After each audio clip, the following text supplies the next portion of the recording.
Assalamualaikum warahmatullahi wabarakatuh. Perkenalkan, kami dari kelompok 2 dari PJJ Metodologi Pembelajaran Angkatan 7 BDK Denpasar yang dibimbing oleh Bapak Dr. Andes Bambang Rudianto MPD. Kali ini kami akan mempresentasikan tentang penyusunan perencanaan pembelajaran secara daring. Baik, sebelumnya kami perkenalkan anggota kelompok 2. Yang pertama, saya sendiri, Helen Helda Prastika dari MTS Insan Mulia Bali. Ibu Indri Aryani Inadayan dari MAN 1 Flores Timur. Ibu Mudrikati dari MANW Narmada. Dan yang terakhir, Bapak Zakaria Latif dari MIN 1 Alor. Sebelumnya, kami ucapkan terima kasih kepada Kepala Balai Diklat Keagamaan Denpasar, Bapak Dr. Haji Muhammad Toha SAG MSI, Ketua Panitia PJJ BDK Denpasar, Bapak Ahmad Zaini SAG MAB, Pembimbing PJJ Metodologi Pembelajaran Angkatan 7 yang selalu memberikan semangat dan motivasi, Bapak Dr. Andes Bambang Rudianto MPD, Panitia PJJ Bidang Akademik, Ibu Hilalia SSI MPD, dan yang terakhir kepada teman-teman PJJ Metodologi Pembelajaran Angkatan 7 yang selalu kompak dan semangat dalam mengikuti diklat. Baik, sebelum masuk ke materi utama, baiknya kita membahas latar belakang mengapa diperlukan RPP daring. Rencana pembelajaran adalah acuan seorang guru untuk melaksanakan kegiatan belajar mengajar atau KBM agar lebih terarah, berjalan secara efektif dan efisien. Ini menurut Penandar pada tahun 2011. Rencana pelaksanaan pembelajaran atau yang kita kenal dengan RPP dikembangkan secara rinci mengacu pada silabus, buku teks pembelajaran, dan buku guru. Namun pada kenyataannya, saat ini hampir seluruh dunia termasuk di Indonesia menghadapi pandemi COVID-19 yang mengharuskan peserta didik belajar dalam jaringan atau daring. Dasar itulah yang membuat para guru harus mampu mengembangkan rencana pembelajaran dari RPP konvensional menjadi RPP daring dengan pendekatan TIPEK. Assalamualaikum warahmatullahi wabarakatuh. Pak Rudi dan teman-teman semua, semoga selalu sehat sampai akhir PJJ kita ini. Amin. Saya akan menyampaikan sedikit tentang rencana pelaksanaan pembelajaran atau sering kita singkat dengan RPP. Yang pertama, pengertiannya. Pengertian RPP berdasarkan Permendikbud nomor 103 tahun 2014 merupakan rencana pembelajaran yang dikembangkan secara rinci mengacu pada silabus, buku teks pelajaran, dan buku panduan guru. Yang kedua, berdasarkan Permendikbud nomor 22 tahun 2014, RPP adalah rencana kegiatan pembelajaran tatap muka baik yang disusun untuk 1 kali pertemuan atau lebih yang dikembangkan dari silabus untuk mencapai kompetensi dasar. Alur pengembangan RPP diturunkan untuk sampai kepada RPP kita berangkat dari SKL, kemudian yang kedua dari SKL diturunkan ke KI dan KD-nya, kemudian dari KI dan KD-nya kita buat dalam bentuk silabus, baru dikembangkan dalam bentuk RPP. Prinsip penyusunan RPP pada dasarnya, prinsip penyusunan RPP berdasarkan Undang-Undang 13 berpusat pada peserta didik. Kemudian pengembangan budaya membaca dan menulis sekarang ini yang kita kembangkan tentang literasi dan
Nah, sistematika penulisan RPP kalau kita menggabungkan beberapa peraturan tadi, yang pertama identitas RPP.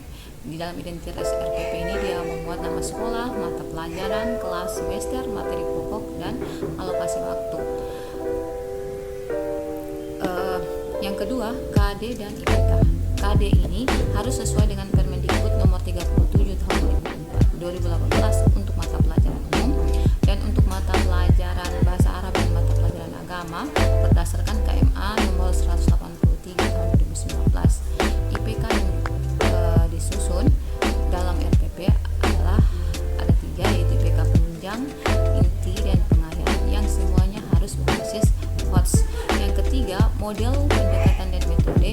Model yang kita gunakan harus model saintifik. Ada 4 jenis model pembelajaran di situ, ada PBL, PJBL, Discovery, dan Inquiry.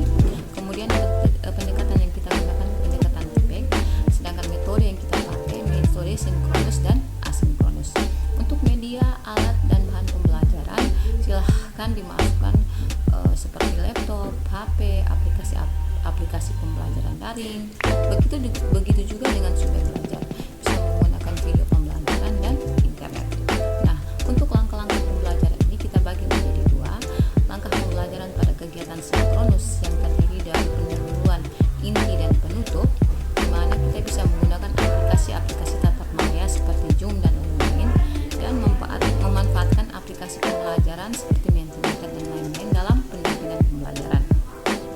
Langkah yang kedua, kegiatan yang kedua pada langkah pembelajaran, kita juga bisa melaksanakan kegiatan asinkronus atau pemberian tugas seperti membuat learning journal tentang materi pembelajaran dengan memanfaatkan aplikasi PPT dan aplikasi perekaman seperti Focus Screen atau Videocam dan lain sebagainya.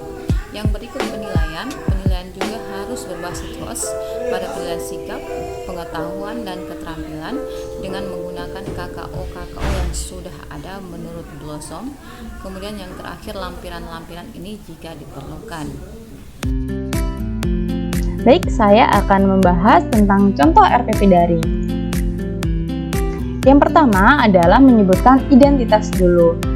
Judulnya Rencana Pelaksanaan Pembelajaran RPP Daring, Sekolah MTS Insan Mulia Bali, mata pelajaran IPA, kelas 7 semester 2, materi pokoknya interaksi makhluk hidup dengan lingkungan, submateri pokok komponen ekosistem, alokasi waktunya 4 CP kali 30 menit, karena daring, kemudian ini 2 kali pertemuan. Jadi, RPP daring ini kami cuplik dari Permendikbud nomor 37 tahun 2018 dan juga buku guru. Yang pertama adalah kami menjelaskan KD dan IPK.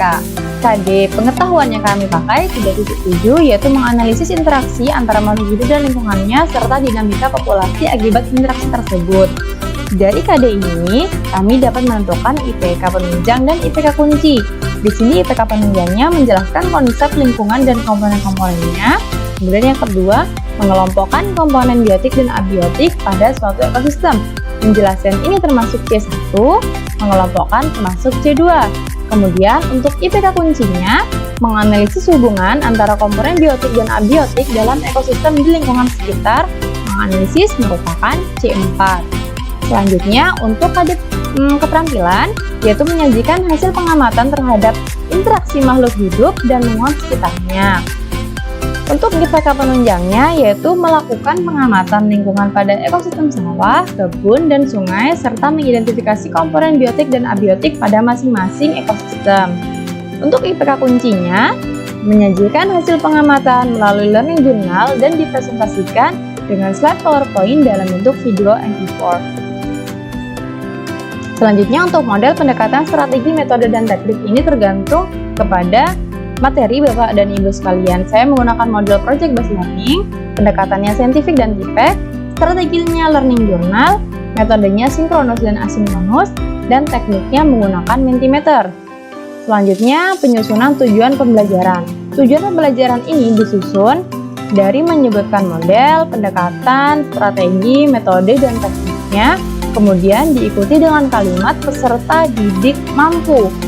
Kemudian dituliskan KD pengetahuannya, KD keterampilannya, dan yang terakhir diikuti dengan sikap yang harus dimiliki oleh peserta didik. Saya menggunakan contoh secara kritis, kreatif, dan kolaborasi dengan kerjasama dan tanggung jawab yang baik, penuh rasa cinta tanah air dan rasa syukur. Ini tergantung dari KD masing-masing. Selanjutnya media, alat, dan bahan pembelajaran. Medianya laptop atau handphone karena ini daring. Media online-nya Google Meet, Google Classroom, Google Form, video pembelajaran dari YouTube, dan juga Mentimeter. Untuk alat dan bahannya adalah buku paket IPA semester 2 dan LKS. Nah, selanjutnya sumber belajar. Sumber belajarnya dari buku guru ilmu pengetahuan alam SMP kelas 7, Kemendikbud RI edisi revisi 2017. Buku siswanya juga sama, revisi 2017. Dan terakhir bersumber dari internet. Baik, saya akan membahas langkah-langkah pembelajaran secara daring. Jadi langkah-langkahnya ada 2. Yang pertama adalah sinkronus, yaitu tatap maya, dan yang kedua ada asinkronus, berupa penugasan dan kuis. Langkah yang pertama adalah pendahuluan. Pendahuluan ini guru membuka pembelajaran dengan mengucapkan salam, mengecek kehadiran siswa, dan merojaah bersama via Google Meet. Google Meet inilah yang kita sebut dengan sinkronus atau tatap maya. Dilanjutkan untuk mempersiapkan media pembelajaran, guru menjelaskan tujuan pembelajaran, guru memberikan motivasi belajar kepada siswa agar tetap semangat selama pandemi, dan menyampaikan manfaat dari pembelajaran. Lanjut ke kegiatan inti, saya mulai dari pertemuan pertama. Sintaks yang pertama adalah penentuan pertanyaan dasar. Jadi sintaks ini tergantung dari model yang Bapak dan Ibu pakai. Yang pertama, guru menyampaikan pembahasan tentang interaksi makhluk hidup dengan lingkungan melalui video. Jadi linknya dicantumkan. Kemudian guru menentukan proyek pengamatan pada komponen ekosistem sawah, kebun, dan sungai di lingkungan sekitar. Selanjutnya, guru memberikan pertanyaan mendasar tentang komponen-komponen dalam ekosistem melalui Mentimeter. Mentimeter ini termasuk ke ranah TIPEK-nya, pendekatan TIPEK. Ini adalah contoh penerapan TIPEK dengan Mentimeter. Jadi Bapak dan Ibu guru sekalian juga bisa mengaksesnya di mentimeter.com. Selanjutnya adalah mendesain perencanaan proyek. Desain perencanaan proyek ini berisi dari perencanaan mulai dibentuknya kelompok jika berkelompok, hingga penyusunan tugasnya, durasinya, merekamnya dengan apa, bentuk tugasnya apa, dikumpulnya di mana, kapan. Ini tercantum semua di desain perencanaan proyek. Selanjutnya adalah menyusun jadwal. Guru juga menyusun jadwal kegiatan dengan komitmen bersama. Komitmen bersama ini dengan tujuan agar siswa mempunyai tanggung jawab dan kedisiplinan mengumpulkan tugas. Kemudian siswa akan melakukan pengamatan sesuai jadwal yang telah dibuat mencakup tempat pengamatannya di mana, waktunya kapan. Kegiatan selanjutnya adalah memonitor peserta didik dan kemajuan proyek. Jadi guru ini memantau keaktifan murid dalam melaksanakan proyek via video call by WhatsApp grup masing-masing kelompok. Dari pertemuan pertama ini, ada asinkronus yang harus dikerjakan oleh siswa, yaitu learning journal berupa resume materi yang telah disampaikan pada video pembelajaran. Resume dibuat dengan slide PowerPoint dan rekaman MP3. Tugas dikumpulkan pada Google Classroom Natural Science Class paling lambat 24 jam setelah pembelajaran. Lanjutan dari kegiatan inti yaitu di pertemuan kedua, menguji hasil. Memeriksa hasil pengamatan setiap kelompok dan mengukur ketercapaian standar hasil pengamatan pada masing-masing ekosistem dengan menyiapkan rubrik penilaian. Guru berperan sebagai fasilitator dan mentor, jadi segala tugasnya guru menjelaskan dari awal sampai pengumpulannya. Kemudian mengevaluasi pengalaman, membimbing proses presentasi proyek via Google Meet dengan cara share screen PowerPoint learning journal masing-masing kelompok, memberikan tanggapan, dan memberikan refleksi. Dari pertemuan kedua ini ada sinkronus lagi, yaitu siswa menyempurnakan slide PowerPoint sesuai arahan guru pada saat presentasi. Pembuatan video learning journal menggunakan aplikasi Bandicam, durasinya 10 menit, dikumpulnya 24 jam setelah pembelajaran selesai, di-upload di YouTube, kemudian linknya dikirim ke Google Classroom Natural Science Class. Yang terakhir adalah penutup. Siswa bersama guru menyimpulkan materi yang telah dipelajari. Siswa melakukan refleksi terhadap kegiatan yang telah dilakukan. Guru menyampaikan informasi tentang topik yang akan datang. Siswa dan guru merencanakan tindak lanjut pembelajaran untuk pertemuan yang akan datang. Yang terakhir adalah diakhiri dengan doa dan salam. Baik, itu tadi adalah kegiatan sinkronus. Selanjutnya adalah kegiatan asinkronus yang akan dijelaskan oleh rekan saya. Kegiatan selanjutnya, kegiatan asinkronus dengan cara penugasan dan kuis. Teknik penilaiannya ada 3. Yang pertama, penilaian sikap, teknik observasi, instrumen lembar observasi. Yang kedua, penilaian pengetahuan, teknik tes tertulis, instrumen menggunakan uraian dengan Google Form. Yang ketiga, penilaian keterampilan, instrumen kinerja. Tekniknya kinerja dengan menggunakan instrumen rubrik. Instrumen penilaian. Pertama, penilaian sikap. Adapun lembar observasinya berupa nomor, tanggal, nama siswa, catatan perilaku, butir sikap, dan tindak lanjut. Kedua, penilaian pengetahuan dengan cara penugasan learning journal, tes tertulis, dan tes lisan. Indikator yang pertama, menjelaskan konsep lingkungan dengan komponen-komponennya. Teknik penilaiannya, tes lisan. Bentuk instrumen berupa tanya jawab dengan penayangan video pembelajaran ekosistem pada saat Google Meet. Indikator yang kedua, mengelompokkan komponen biotik dan abiotik pada suatu ekosistem. Teknik penilaiannya berupa tes tulis. Bentuk instrumennya mengerjakan post-test via Google Form.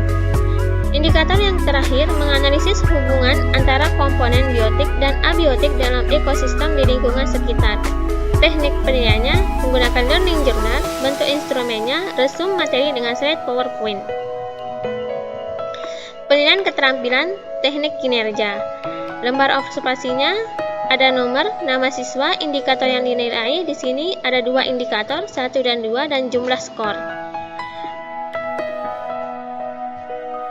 Pengamatan keterampilan. Indikator pertama, melakukan pengamatan lingkungan pada ekosistem sawah, kebun, dan sungai, serta mengidentifikasi komponen biotik dan abiotik pada masing-masing ekosistem. Indikator yang kedua, menyajikan hasil pengamatan melalui learning journal dan dipresentasikan dengan slide PowerPoint dalam bentuk video MP4.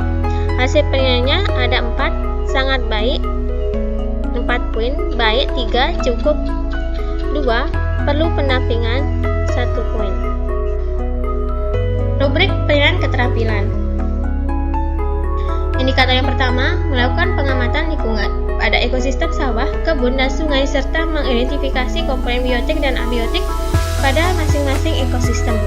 Dia akan mendapatkan poin 4 apabila bisa mengidentifikasi seluruh komponen biotik dan abiotik pada ekosistem. Poin 3 apabila bisa mengidentifikasi sebagian komponen biotik dan abiotik. Poin 2 apabila bisa mengidentifikasi sebagian kecil komponen biotik dan abiotik. Dan 1 apabila belum dapat mengidentifikasi komponen biotik dan abiotik. Indikator yang kedua, menyajikan hasil pengamatan melalui learning journal dan dipresentasikan dengan slide PowerPoint dalam bentuk video MP4. Poin 4 apabila dapat menyajikan seluruh video hasil pengamatan komponen biotik dan abiotik. Poin 3 apabila dapat menyajikan sebagian video hasil pengamatan komponen biotik dan abiotik. Poin 2 apabila dapat menyajikan sebagian kecil komponen biotik dan abiotik. Dan 1 poin apabila belum dapat menyajikan video hasil pengamatan komponen biotik dan abiotik. Adapun cara penilaiannya ada rumusnya, menggunakan rumusnya sebagai berikut, yakni nilai sama dengan jumlah skor per skor maksimal kali 100.